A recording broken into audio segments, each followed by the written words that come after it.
All right, if you're just joining us, we spoke with Nouriel Roubini a moment ago. He told us the global economic recovery is anemic, but we have had a flood of guests on this program pointing out that corporate America is flush with cash, and that should lead to capital investments and then to hiring. So is that what industry insiders are experiencing? Well, who better to ask than the biggest maker of business management software in the world? Bill McDermott is the co-CEO of SAP, and he joins us here in the studio. Bill, thanks for spending some time with us. Let me get your take, first of all, on this economic recovery. I mean, you ran the Americas business for SAP for years. Now you're running the global business for them with Jim Snabe. How is corporate America and how is corporate world looking right now? Sure. Well, growth is back on the agenda, Matt and Carol. That's the good news.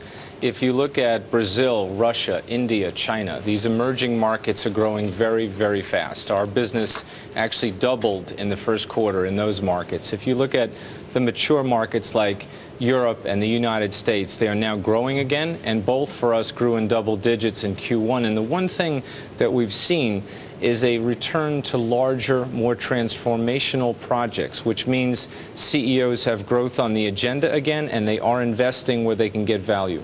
So wait, help me out here, because Sure. you know we've been paralyzed, if you will, kind of just watching the situation in Greece unfold and talking about contagion effect and whether it's Europe and then does it happen over here in the United States. Are you telling me that you're not seeing any kind of negative impact as a result of the Greek crisis? I'm not, actually. Nothing? Nothing.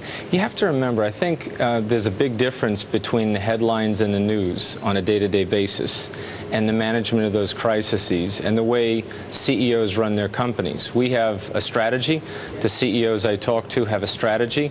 And if they change their strategy every time there was some kind of a crisis, whether it was a volcanic cloud or it was a meltdown in Greece that was temporarily handled, if they change their strategy with these dynamics, they'd never be able to execute. But this is a crisis where folks are saying, wow, do we get a double-dip recession here, a double-dip global recession? So it's not just, wow, it's a problem, throw some money at it, and everything's fine. It's true. I think that there are much more optimistic leaders of companies than folks perhaps that have come on your station today, because the ones that I'm talking to know they cannot save their way to greatness.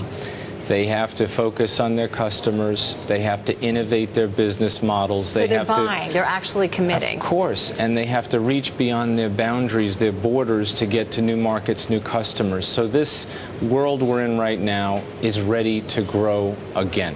Let's take a look at SAP, the company, for a moment. The stock, if you look at a long chart, which I did this morning with Tom Keene, it hasn't really traded outside of a range basically since like 1998. You come on with Jim Snabe, now new co-CEOs since I think the middle of February here. What are you guys going to do to move the needle on SAP stock? Yeah, first of all, we are passionate. Our customers are our number one goal. Our mission is to make every customer a best-run business. On that, we will not waver. 60% of the world's transactions run through an SAP system, so we feel we have an obligation to help the world run better, SAP and our partners. Here's the dimensions of growth that I see. One, data in this world is exploding. Every 18 months, we double the amount of data in the world. In business, you have to interrogate that data. You have to look for insight so you can run a real-time enterprise and make good business decisions from the information at your fingertips.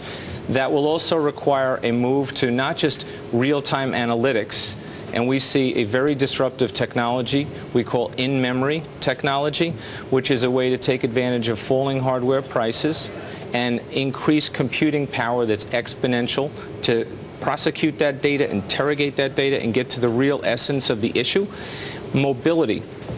You have to establish a mobile workforce where you move the insight to the fingertips of the knowledge workers so they can be part of the empowerment and the decision-making in a company. I got to jump in now, because what do you do to move the stock price? Because it's been kind of stuck. And let me just point out, you guys are just coming out with your on-demand software suite. You're a little bit behind Oracle and Microsoft in this.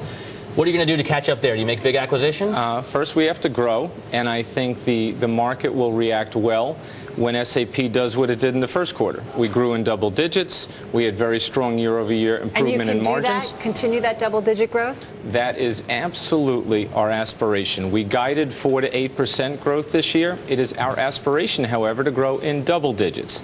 We can grow organically.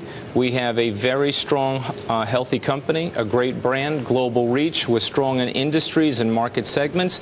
Would we do M&A? If the opportunity was right for the shareholder, if it moved the company forward, if it was something that could really satisfy the customer, we wouldn't hesitate. All right, Bill, thanks so much for joining us. Thank you. We got to go. Bill McDermott from SAP. you. Thanks for coming in. Thank you both very much.